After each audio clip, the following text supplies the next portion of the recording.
ఇప్పుడు వాళ్ళంతా కూడా పెద్ద వయసులో పెద్ద ఉన్నవాళ్ళు, అడల్ట్స్, వాళ్ళ నిర్ణయాలు వాళ్ళు తీసుకునే అవకాశం ఉంటుంది కాబట్టి వాళ్ళది అలా మినహాయించవచ్చు. కానీ ఒక యాంకర్గా ఈమె తీసుకొచ్చినటువంటి పెయిడ్ సబ్స్క్రిప్షన్ ప్రోగ్రామ్ ఏదో ఇది కొత్తగా ఆమె ఒక్కరితే చేస్తున్నట్టుగా, ఆమెనే టార్గెట్ చేస్తున్నట్టుగా ఉంది అనే విమర్శలు కూడా వస్తున్నాయి. నేను మీకు అదే చెప్పాలనుకుంటున్నాను.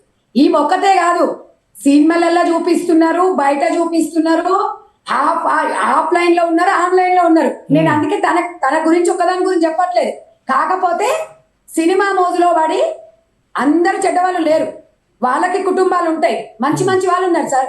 యాంకర్స్ లేరా? బిగ్ బాస్ లో పోయిన వాళ్ళకు కుటుంబాలు లేవా? లేకపోతే ఇంకోదాన్ని ఎవరికి వాడు చెప్పాడు అంటే అక్కడ ఇచ్చే 50,000 లక్ష రూపాయలు దీనికి పనికొస్తలేవు.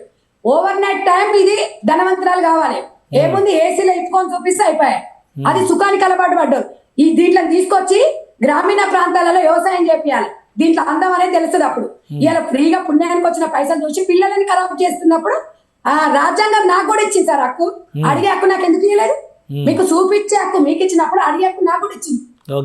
మన దరిద్రం ఏంటంటే మా చట్టాలు ఎట్లుంటాయంటే ఎవడేమైనా చేసుకోండి, మేమైతే ఇప్పు చూపిస్తామండి.